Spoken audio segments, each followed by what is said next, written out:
Let's talk about fire alarm systems today. Fire alarm and detection systems, right? Right. So, first off, when you think of fire alarm design, we answer three questions, right? How do we detect fire early? How do we warn people? And how do we make the whole system work? Like, how do we make it smart? How do we make it work? How do we make it compliant? Because there are codes. And we also need to have wires, communication, and all that, right? Because it's usually a lot of systems. So let's move on.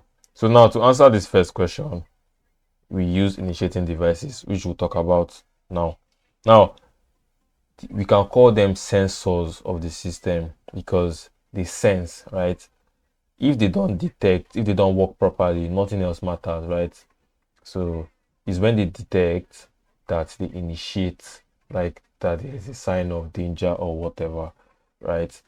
So one type of detector is smoke detector. This should be just smoke, right? Because we have heat separate, right?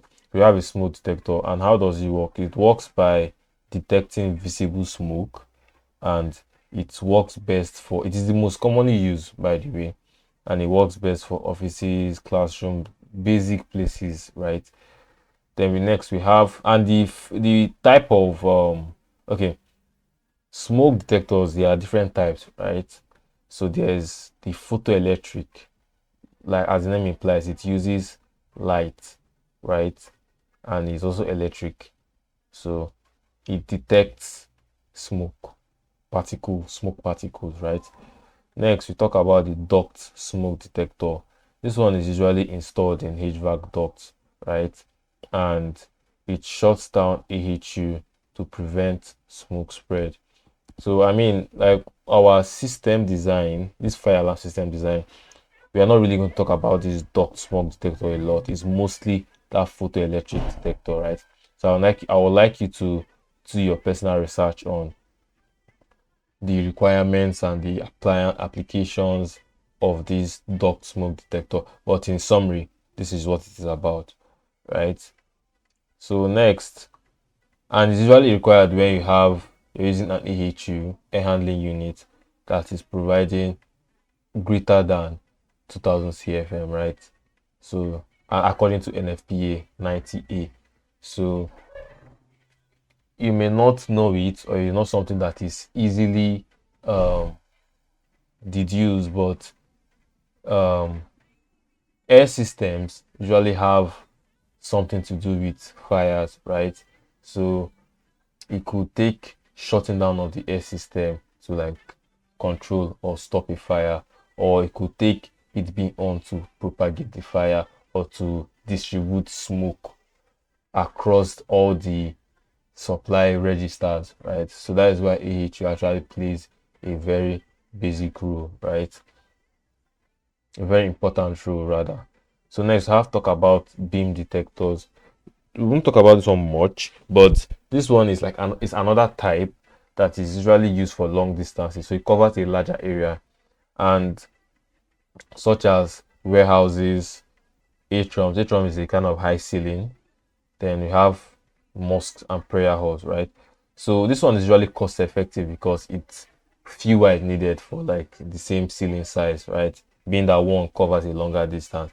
So now the way it works and the difference between this one and the other one is that this beam detector uses infrared light beams across a long distance and checks the entire path of the beam. So it like sends it out and then reflects it and then reads, just like laser technology basically, right?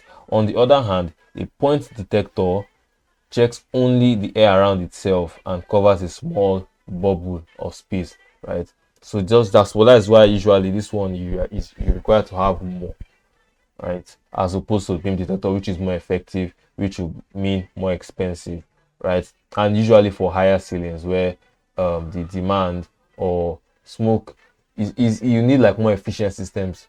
We'll see that shortly for high ceilings, right? This one actually works better with high ceilings. So moving on, we have heat detectors, right? Still under smoke and heat detectors. This is still under our initiating devices, right? So heat detectors is usually used in dirty or hot environments. We've come to discover that two things that our initiating devices look out for are smoke particles and hot environment, right? So there could be some places in the building where, like kitchen, generator rooms, workshops, garages, that generally or usually have these particles, dirt particles or smoke particles, right? So if we use normal smoke detectors, it's going to create false alarm, right? So instead, that's where heat detectors come in, because these ones, the even when there's smoke, they will not trigger. They're not triggered until there's a certain temperature level that is specified that they must exceed. So I mean, it's okay for this place to be hot. Basically, what they're saying is that it's okay for this place to be hot, but once it gets hotter than this particular temperature, then there's a problem. So up until then, I'm not going to trigger, right? That is where they work. So next we have manual pull stations. This one is not a type of detector. It is, all these other ones are automatic because they have like a system that detects and works based on the detection, right? But this manual pull stations is usually human triggered. It is still a form of initiation because it, if for any reason the other systems are down or they are not detecting something, there's still the human discretion, the human factor, which is very important, right? And they can't always reach out to those. So what they do instead is that they use the manual pull stations, right? And this they're usually human triggered, and they are placed at this height, inches above finished floor. So anywhere you see AFF, it means above finished floor, right? So this is about 5 feet, right? About 5 feet thereabout, because 12 inches, yeah, so about 4 or 5 feet. So about 4 feet actually, right? So the whole point of this is that it is so that it is the height difference, or the height specification, height requirement rather, is so that it can serve even for shorter people, like a larger range of height, right? Because you never know who is going to be there at that point in time. So it's supposed to be able to cater to as many as possible. So, right, and it's not just the height requirement, it also has a distance requirement where it is about 5 feet of exit doors. So it's usually placed like on the way out of a building, the exit, right, or any exit basically. As someone is leaving, the whole point of it is that as somebody is leaving the place where there's a problem or where there's a fire or whatever, the person is able to trigger it on their way out, right? So that, because other people that might be inside the building may not be close to it, right? So that's the whole point of it. I mean, as you're going, you trigger it, right? So another thing is, next, talk about notification appliances. So we've talked about how we can detect smoke or fire. Now, how do we warn people about it? How do we create warning or awareness? So once detection occurs, these appliances tell occupants to evacuate, right? And you can see here that we have the one that comes with light. It uses light, bright light, and this one uses both light and sound, right? As you can see here, this sound is being emitted. So let's go on, talk about it. So now I have the horns or sirens, and they are used for audible alerts. They are used for hearing. Then we have that the alarms can be heard, basically. Then we have strobes, which are visual alerts for the alarms that can be seen, right? Then we also have the both of them, horn plus strobe, which is common because a lot of systems these days are made to cater for as many people as possible. So we may have cases where we have either blind people or deaf people in a place, right? And they are able to, either of them, when you have both the sound and light being emitted at the same time, you're able to cater to those two at the same time, right? So one is not being left behind. So we also have speaker systems or voice evacuation, right? And this is like an example of what it can say, right? It's already pre-recorded, right? Or in some cases they can even have like the one where they have like a loudspeaker or a something that they can use to speak out to people, right? That one might be like manually too, but this one is usually automated, right? And it's used in large public buildings like mosques, airports, and hospitals. This one usually has to do it. It's usually good because it prevents panic, right? So those other ones can be very loud and unsettling, and if there's like a crowd or people that are not exactly settled, it creates panic, right? So next, talk about spacing rules. So now I've talked about how the smoke or fire is detected and how we can warn people. But now, how do we space it out, right? So now, for the audible devices, it is basically minimum of 15 decibels above ambient noise, right? So there could be a lot of sources, different sources of noise, and so this should be at least 15 above the noise. So I mean, this is calculated based on the type of building that place or the type of space it is, right? And then, for example, if it's something that there's a lot of machines, so you know what the ambient noise is like, and then the audible um, alarm should be higher than that, right? Also, it can also be typically 75 decibel minimum at pillow level. This one is usually for like sleeping, when a place where people are sleeping or resting, or they're not like fully conscious, right? So it has to be loud enough to wake them up from sleep. So next, talk about strobes. These ones are specifically wall mounted because they can be ceiling mounted too, and I would like you to go and research on that as well, right? So for the wall mounted, they're usually placed 80 to 96 inches above finished floor, right?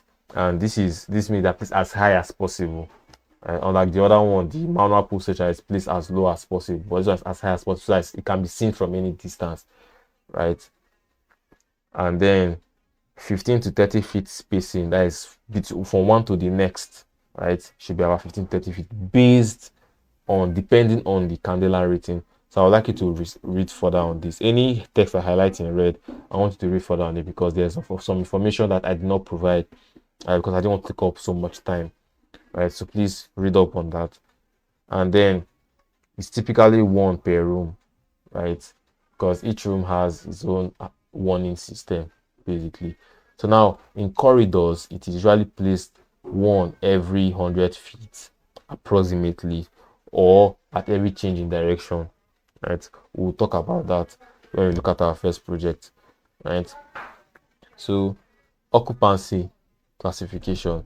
So now we've spoken about how spacing rules affect how it is determined, right? Like the standard values, basically, right? Now let's talk about the different occupancy classifications and how they may affect, right? So we have the different occupancy classifications, which are the assembly, as name implies, where people assemble. So these are the different types. There's educational, schools, and there is business, offices, residential, industrial. I mean, this is not like, it's not limited to these words here, right? Anything that basically falls under this criteria, according to NFPA 1, they meet all these different occupancy classifications. And that also means that and means some extra requirements that I need to put in place accordingly, right? So now let's talk about some other NFPA codes. We've spoken about NFPA a couple of times. So some other codes that you must know. One is the NFPA 72, right? I must say what NFPA stands for. NFPA stands for the National Fire Protection Association, right? So NFPA 72, it basically talks about the alarm and signaling code. It is the alarm and signaling code, right? And it covers spacing, wiring, testing, and installation. So it's good that you read up on it, to research on it, and find out some more information that I may not have provided for you, right? We also have the NFPA 101, which basically talks about, which is the life safety code, and it covers where alarms are required and the occupancy rules. This occupancy we spoke about here. So some specific rules per occupancy, right?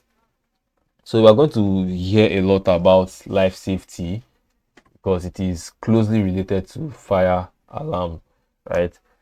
It basically just it talks about how safe a building is, right? How much it can preserve lives, and one of the most common or the highest threat to life in a building is fire, right? So it covers things like maybe the distance or the shortest route to exit the building, things like that, right? So we'll talk a bit more about it as we move on. So we also have NFPA 70, which is electrical wiring.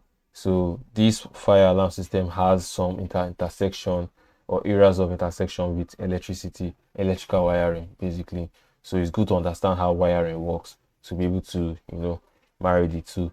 We also have sprinkler integration. So a lot of systems in engineering or in building systems align, like the lap on Jada. There are always areas of intersection. One of them is sprinkler, right? So I mean, it's important that as you learn about sprinkler and you learn about fire alarm, for you to understand how they work together too, because when the initiating systems, when the devices, when they trigger, one of the responses should be the sprinklers coming on, right? Then we also have HVAC, smoke, and dog detectors. I mentioned that I should read more about this. You can, it's for it to have its own section. That goes to show you how important it is to know about it, right? Now, if you work in consulting, this is your basic most used tool, NFPA 72, right? But like the more you venture into any of these other areas, the more you are likely to use any of these other codes too. But it's still good to have basic understanding of them, right? Now, a quick one: the quantity of devices, any devices, we've spoken about initiating, we've spoken about notification devices, the quantity and other devices basically. The quantity is usually a function of the rules which we've spoken about in the codes and according to classification, the rules, the geometry, the shape, right, and other aesthetic properties, then life safety requirements, right, and occupancy risk. Now, I just created this formula. It's not exactly correct, but I'm just saying that the quantity you put in a building or in a space is a function of these four factors and more. But this basically, right? Now let's talk about some baseline values, right? Where talk about the factors that influence how these devices we've spoken about are supposed to be installed. So they are the default smooth cylinders, all things being equal, like the basic type of building, right? So they are the default values, right? That's what I mean, values from the NFPA 72, right? And let's look at them one after the other. Spoken about smoke detectors already, right? The spot type, the point detectors, right? So this one is basically used at 30 feet apart.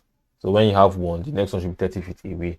Or if you are talking in the math, in sense, because they are mostly installed on ceilings, so you can also look at it in a radius, right? Just because remember that it was a bubble of space they cover like in all directions. So 30 feet spacing is like saying one should be 30 feet from the next. So it means both of them, the two of them should be like 15 feet in radius each, right?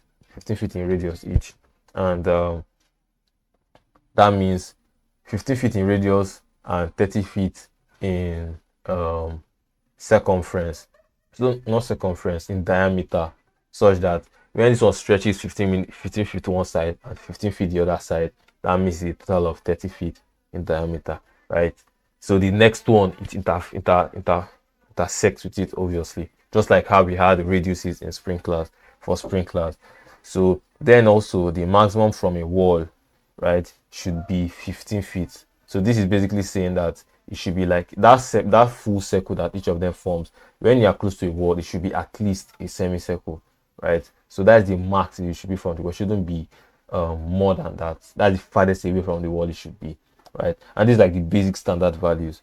So then we have corridor spacing, and we have from corridor end, right, which is still like a wall basically, right? So now let's talk about heat detectors. So heat detectors are not very commonly used, only in the cases we mentioned before, and they usually are able to cover a larger area, right? And in this case, it is 50 feet, right, in both directions, which is 25 in both directions, right? And maximum distance from a wall, the nearest wall should be 25 feet, right? So let's talk about manual pull stations next, or shortly MCP for short, right? The standard value for this is 200 feet max, right? So that is the travel distance, right? So what you're basically saying is that within a building, if somebody has to travel 200 feet from either from the entrance, from the exit, or from any point, the person should be able to meet at least one MCP, at least one. So, and this usually applies for really large buildings. Obviously, 200 is not small. 200 feet is a large distance, right? So, at every point in time, if somebody's traveling in any direction, there should be one MCP or more, right? And it is required at all exits, right? Main exits, main entrances.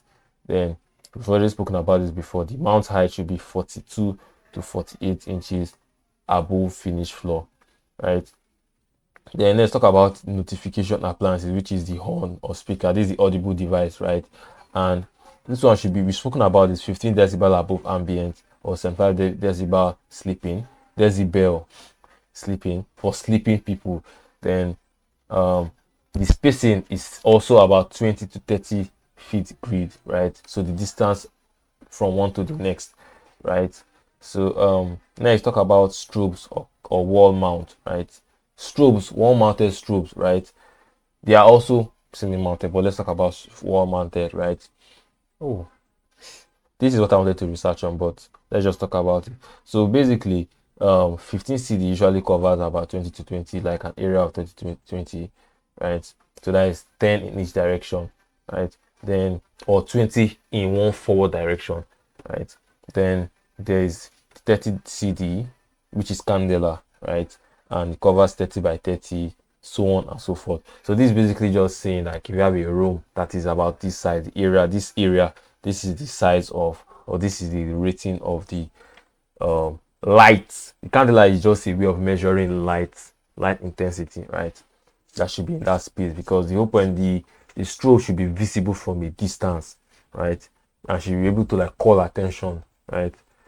So this is like the max distance that this strobe, and not just, I mean, there could be smaller rooms. That is why we have different light intensity. So the brightest is for like larger rooms with larger distances, right? So those values we just mentioned are the baseline, like the standard, the default values. Now there are cases where we need to change or adjust these values based on valid reasons. Let's talk about those factors, right? So one of them is ceiling height. So on average, we have ceiling height, like when the height is higher than usual, the higher the height, the higher the chances of the smoke diluting, and this could delay detection, right? That makes a lot of sense because smoke rises, right? But as it rises, it meets normal air, so there's a chance that it could get diluted, right? And that can like reduce, because the smoke detector works based on detecting smoke, right? So if for any reason it's diluted, it lowers the efficiency. So in that case, we have less than 10 feet, right, which is like a standard height, ceiling height, 9 feet, 8 feet, thereabout, right? Now one, we use our standard 30 feet, right, 15 feet on both sides, or 30 feet between each smoke detector, right? But by the time we are increasing the ceiling height, or the ceiling height is increasing, is higher than this basic value, we have to now multiply it by this, and by doing this, that means the spacing reduces. So the higher the ceiling height, the closer together the smoke detectors are, so that they are more effective when they work together, right? So for example, now we have a ceiling of 30 height 30 feet, and we multiply by this 0.7. That means that our new spacing is now 21 feet apart. So now it means one smoke detector, the distance between that and the next is 21 feet, right? And when we are talking about in radius, like the radius around it, that will be half of 21, which is 10.5 feet, right? So moving on. So this just basically means that the higher the ceiling height, the higher the number of detectors on that ceiling. So another factor that we talk about is the beam or pocketed ceilings, right? As name implies, it's not very self-explanatory like the other like high ceilings, but these are like diagrams to give you like context, right? So this one is when we have like beams for maybe for architectural aesthetic purposes or for whatever reasons, right? So these are different types of ceilings, right? And if we have cases where we have beams that are separating spaces, that they could act as obstructions, right? And if you go through the NFPA codes I mentioned above, you will get more context to how they affect, right? But in summary, when we have like the beam height being greater than 10% of the ceiling height, that maybe for example the distance, the height of this, or in something like this, you can see the height here now is about 10% or more greater than the entire ceiling height. That means we're going to treat each pocket separately, and each pocket will have its own detector, and then that just basically means that the spacing is going to reduce by up to 50 or 70%, right? And that's just going to double or triple the number of detectors that would have worked for that same size, that same room size. But now, because of the obstruction in the name of beam, this type of ceilings, we are going to have to need more detectors, right? So another factor that we consider is HVAC or air velocity. So basically, when airspeed is greater than 300 feet per minute, is it classified as forced air. So there's air moving under like natural ventilation, right? And there's one that is forced, which is usually from our HVAC units, right? Any kind of ventilation or air units that we have in our building. So to protect against this, we usually avoid placing our smoke detectors near diffusers one, and if we have to, for any reason, there's a kind of um, they have to be placed together, right? You have to reduce the spacing by 10 to 30%, right? This just basically means 0.9 multiplied by 0.9, which is 10%, or 0.7 multiplied by that, and then you see that the spacing reduces, right? So it's just basically saying that this circumstance where it is the speed is high, the airspeed is high, that means the each individual smoke detector is now less efficient because of this condition, the circumstances. So we now increase the number, reduce the speed, so that if one does not catch it, the other one will, right? And then also in cases like this is where one of the cases where you just add the top detectors. I mean, they work slightly differently, but they still serve to detect smoke particles or detect smoke and raise alarm, right? But this is just basically saying that if we have to, let it be the ones that are built for that purpose, right? Built for high air velocity or air speed. Now, another factor we consider is also ambient contaminants, right? So the different conditions, one is dust. So we have a dusty environment, maybe in a storage unit, in a storage space, or a warehouse, or a factory kind of setting, right? And any place, basically any place that has dust, right? We make use of heat because dust could be mistaken for smoke particles, right? Make use of heat, and because we are using heat detectors, they can cover larger areas. That means the spacing increases. So now we use fewer detectors, right, than if we're using smoke detectors. So also, if you are in a place that has a lot of steam, could be mistaken for smoke, use heat detectors, and the spacing also increases. Now, on the reverse, right, on the other hand, we could have at the other extreme rather, we could have a very clean room, right, and in cases like that, we need smoke detectors or VSDA, which we've spoken about here. It is a very early smoke detection apparatus, right? And it's used in critical environments like data centers and clean rooms, like very clean places, right? And it offers high immunity to nuisance alarms, right? So please read up on this. It basically has a higher level of accuracy, right? And being that in clean rooms is almost like there's almost no particles, so this needs to be more sensitive, right? So this one spacing is tighter because you now need the system to be more efficient generally, right? So please do like your own research on this VSDA, right? Because you may need to design for, you need to know more about the type of species it is used in, and if you ever need to design for those species, you need to adhere by the rules, right? So we also have another factor called compartmentation. So this is basically just talking about different compartments or different rooms or separated species, right? By a wall. Once you have a wall separating, right, that has like um that has overridden the spacing requirement entirely. So we have the talk of 1 per 30 feet, but if you have like smaller species that are not to 30 feet in size or in distance or in length, you will just need to override that rule, right? And that will not be one smoke detector per room, right? Even if it is small, even if it's a very small room, right? And this now means that um, the quantity of smoke detectors increase, multiplies by a lot, right? If you had like a room or a big hall that was about 2,500 or 900 feet square feet, right? 900 square feet, that's about 30 in length and breadth, right? To create that 30 feet, 30 feet, right? So one smoke detector works. But if you have that same ceiling side or floor area, but now it is divided into small spaces, each of them will have their own smoke detectors, basically. So now let's talk about ambient noise. We've spoken about this before, but let's just give it more context.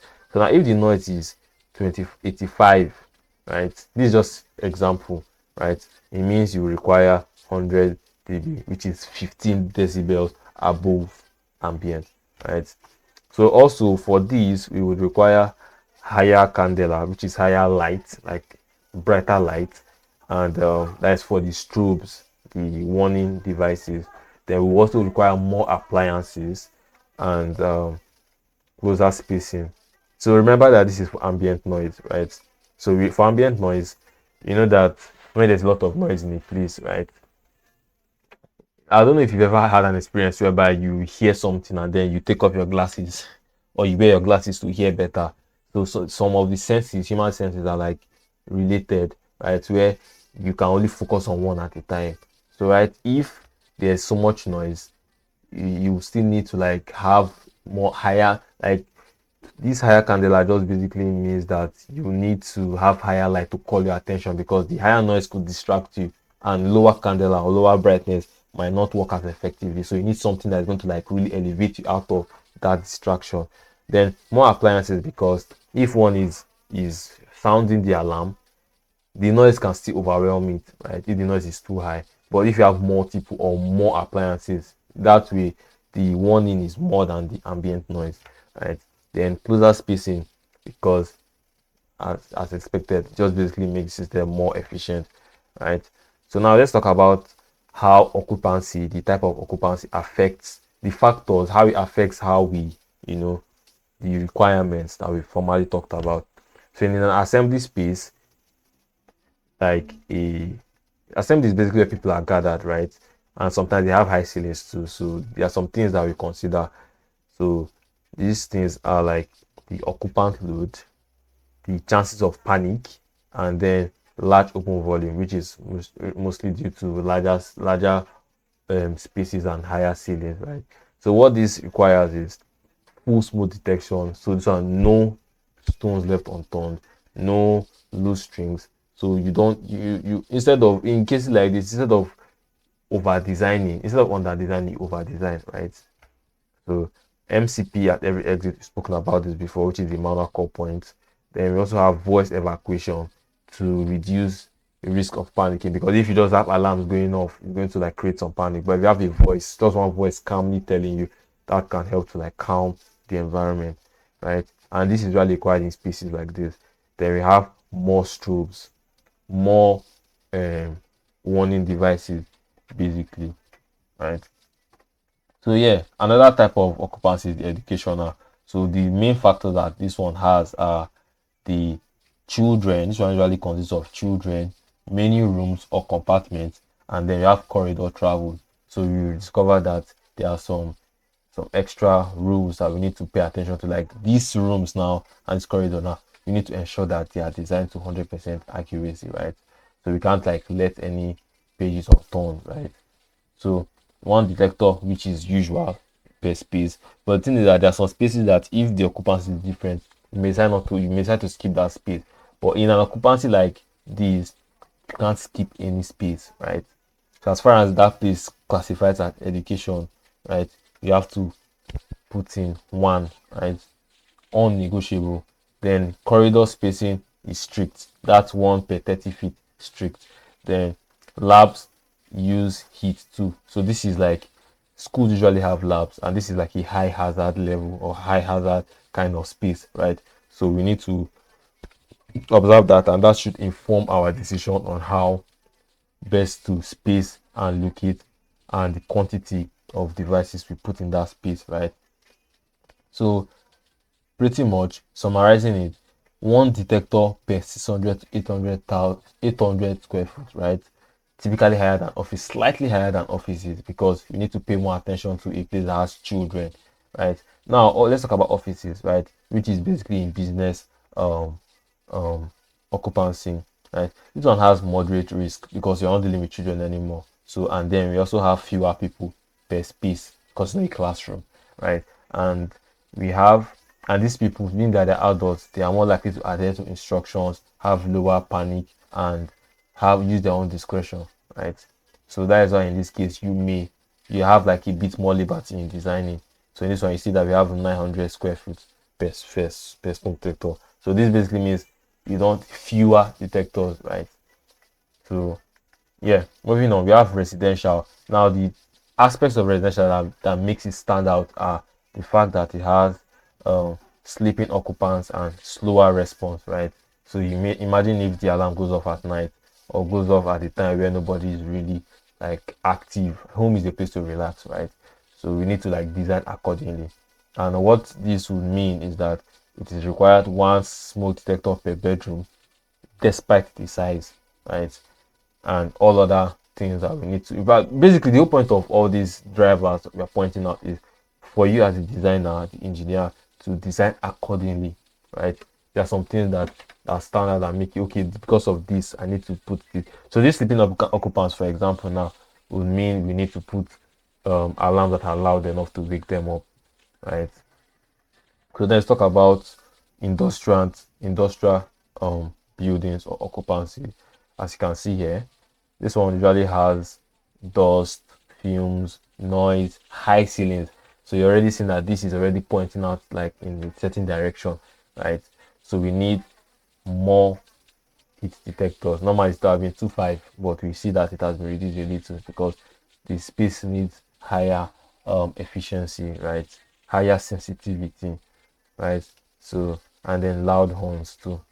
So moving on, let's talk about storage, right? Storage involves low life hazard, right? Most times it's just like a passive or inactive location, right? Or room or space.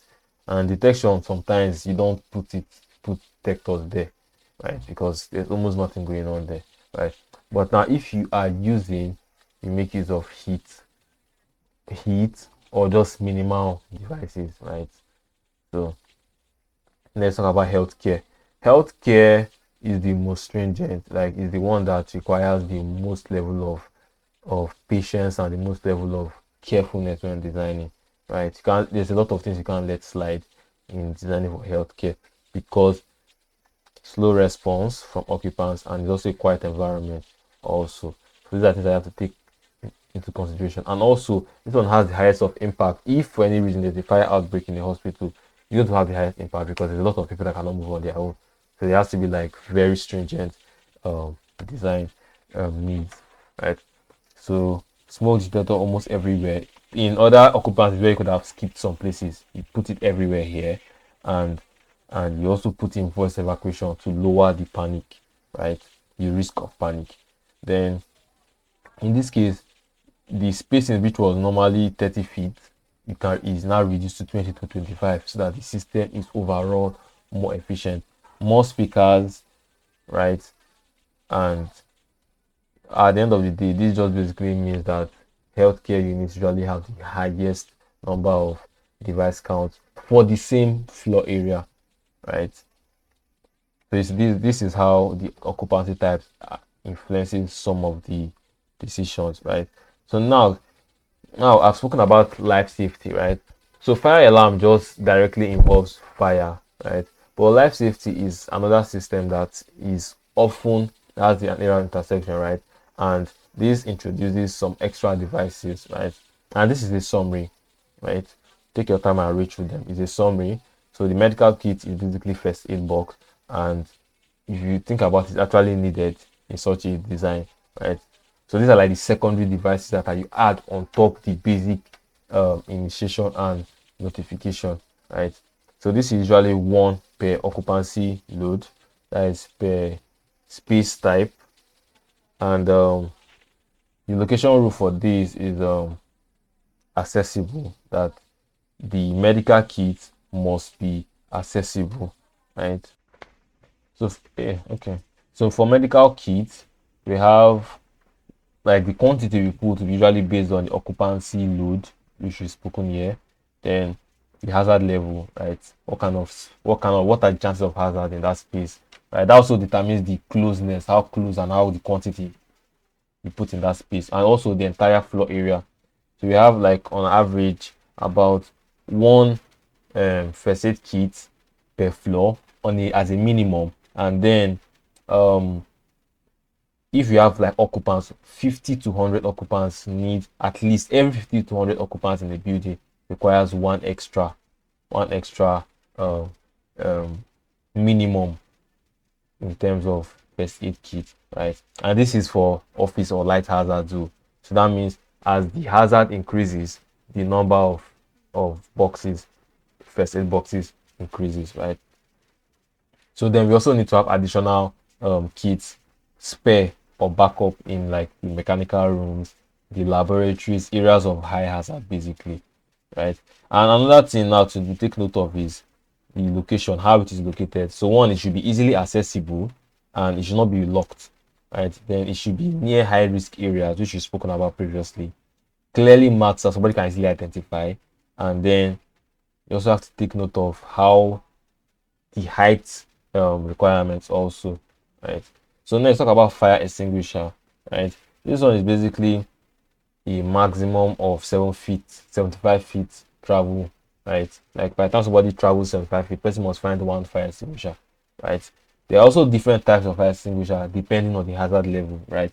There's class A, class B, class K, right? So you have to like specify based on that hazard level, right? And it's typically one at least. It's based on the coverage too, right? So it should be within 30 feet, right, to 75 feet of a hazard area, or basically any area, basically, you get. So I mean, obviously, the higher the hazard area, the closer the fire extinguisher should be. Hazard areas are areas that have high chances of causing fire outbreaks, right? Then it should also be along egress. Egress is basically talking about the paths of exit, like the path that the person or anybody in the building is passing out of the building to leave the building in case of an emergency, right? So the fire extinguishers should be located in this place that is easily found, right? Let's talk about Knox box or emergency key box. It is usually used by um fire the fire the fire fighting um organization, firefighters, that's what I meant to say, right? So basically it is required because if they they may not always have it's just that Knox box is a box that contains all the things necessary to assess, understand how the building is and put out fire or whatever. Firefight just basically assist firefighters. And one key thing that it has is the the map of the building or the drawing of the building where it points out all the key areas needed, and then it also has a key like a master key that opens up all the necessary doors that need to be opened in that space. So now how it is placed is that it's usually one per and usually one per building at least, and it is placed near the main entrance, right? So let's talk about um um and sure, this knockbox should also be very visible, right, from the outside, right? Let's talk about emergency lights. Emergency lights are photometric based. This means that it is basically concerns how a space is lit up in the case of an emergency. And one emergency is that one cause of emergency is if there's a like light like power outbreak, right? There's no light, the normal electricity is no longer present. So emergency lights usually should fill in, right? So photometric based because they serve in the absence of the usual lights, right? So this one requires some level of electrical um, um, lighting understanding, right? So it is based on one average, and this FC stands for foot candle, but it's also a measure of measuring. It's a measure of light brightness and intensity, right? And it should be placed along egress path because most times in power outbreaks, it's usually related to an emergency, or even if it's not, most times people want to leave the building in such a case, right? So let's talk about exit signs, right? So exit signs should be visible from any point. They basically point you to the they're usually placed along the egress path, and they point you to like the exit of the building, like the name implies, right? And usually require that every exit and turns, and you also see the height usually placed as high as possible, right? About 80 inches above finished floor, so that is very visible from a distance, right? So, and also these exit signs and emergency lights should have like backup battery. You should be able to last. You should be able to light up that space in the absence of external electricity for up to 90 minutes, right? And that is enough time for anybody that's evacuating to leave, right? So next we have directional signs. This basically just points the directions where you should go in case of emergency, right? And it's usually needed where the path is unclear, where you have like intersections or change in direction, right? And for example, corridor turns. So now we also have isolator models. This one basically refers to like when we put zones. We talk about zones a lot. There's always zones, right? So 50, the whole point is that when you have several devices, there are chances that one could go off, and it's important that it is zoned out. There are different zones such that if there's a fault in one of the zones, it can be tracked to that zone, can be traced to that zone, rather than it being an entire system. I can't tell which is the one that is having the fire alarm or the one that is having the fault. So that's why we have at least minimum of 50, okay, not minimum, 50 or less, right, per fault. And you can even be less depending on the nature, the layout, the geometry of the building too, right? It basically creates a kind of segmentation, right? So that if for any reason there's any fault in one zone, it stays within that zone. It doesn't trigger other detectors, other alarms outside that zone, right? And usually at least one per floor, because a floor can be treated as a zone, right?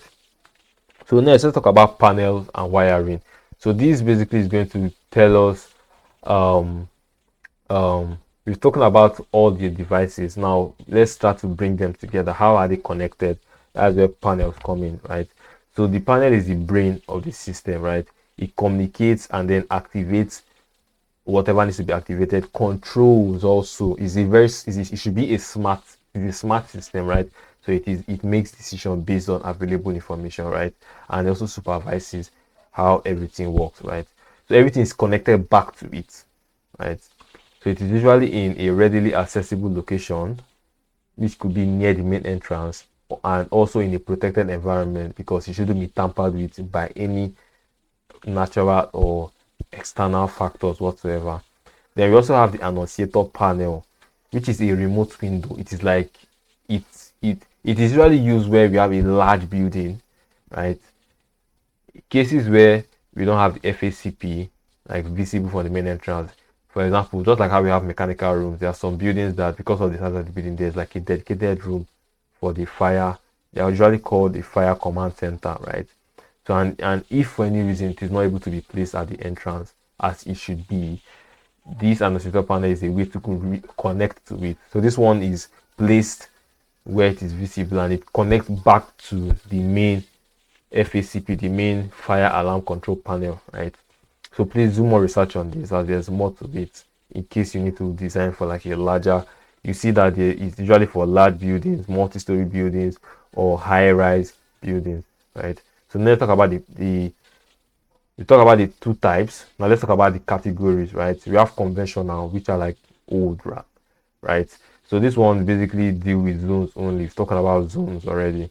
So it's just basically in a zone that there could be up to maybe 10 or more or less alarms. And what conventional panels do is that they will just tell, okay, there's an alarm in this zone, but you can't trace which one, because there could be cases where you have multiple alarms. You can't trace which one, right?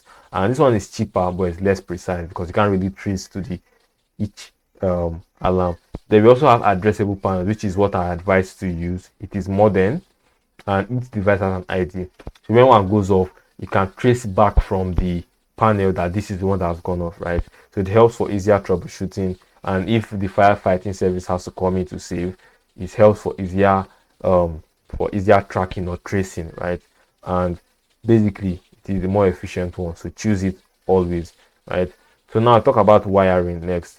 So wiring is just basically how everything comes together. So we have the SLC, which connects all the detectors, right? And it is a source of power. It provides power for them, and which is off the main power lines, electric lines in the building, right? And it also carries data. This is how it communicates with the panel and with the other devices, because obviously, how else will a detector detect and then the alarm goes off if there's no communication? So that's where the data comes in. We also have the NSC wiring, which is used to connect the alarms, the horns, the visible ones, audible and visible, for them to come up. So we have, they need to be connected too, right? So now the wire routing preferences, there's the one that has loop returns, and there's the one that is more reliable. Loop returns because it to the um connects back to the main panel. Let's even look at something, right? So to give an idea, right, of what this is. So yes, so this is the one that, and there's also the one that it ends at a dead end, so it is usually cheaper and less efficient, right? So let me just give you an idea. So this is what it looks like, right? So this is the one that is looped. You can see this orange one is a looped system. So it continues and forms a loop and comes back to the fire alarm control panel. Then the green one is a dead end, right? Because it goes out here, comes to this point and ends here, so it doesn't connect back to a loop. So that we're just trying to tell you that the one we loop is usually more effective, right, or more reliable, right? So let's talk about IP-GSM dialer. This one is like, as the name implies, it connects directly to the panel with inbuilt dialers, right? It is a communicator, right, that connects with built-in dialers, and it basically offers communication paths, right, allowing for either cellular or IP connectivity. So it is basically, this is apart from the wires, we have like signals being sent out, right? IP is like internet signals, right? And then GSM is regular phone call signals. So that's how it's able to communicate with each other, right? So it does that over like an area network, right? So just like how, and why you need both of them, IP GSM, is because it's the more modern one, right? It reduces redundancy because there could be some times where the internet service or internet signal is not very strong. The GSM fills in for that. And if this one is not strong, this other one fills in for that. That's why it is the combination of the both. It's dual, right? So it is used to send alarm signals to monitoring station, right? So there could be a remote monitoring station, either like individually, maybe on your phone, or like on the at the fire command center in the building. So it communicates back and forth accordingly. Then it's also used to send SMS or call alerts, right? Right, so like to people that are maybe the fire service also communicates with them too, right? For it does enable smoother response in case of fire outbreak. So the flow is from the detector going to the panel, then the IP-GSM, right, which now communicates with an external system or center, right, that monitors the entire system, right? So the benefits is that no line needed. Line is just depending on GSM only. Then there's also, it also helps with remote supervision. Somebody can be outside the building or be in a location, right, and still know what is going on around the building with regards to the fire alarm system, right? Then it's redundancy helps because the combination of both of them means that it is less likely to fail. So right now, when you are designing a workflow, you these are the things you put into consideration, right? So when we are designing, we'll come back and look at it and design accordingly, right? So let's see if we can pause here for the day.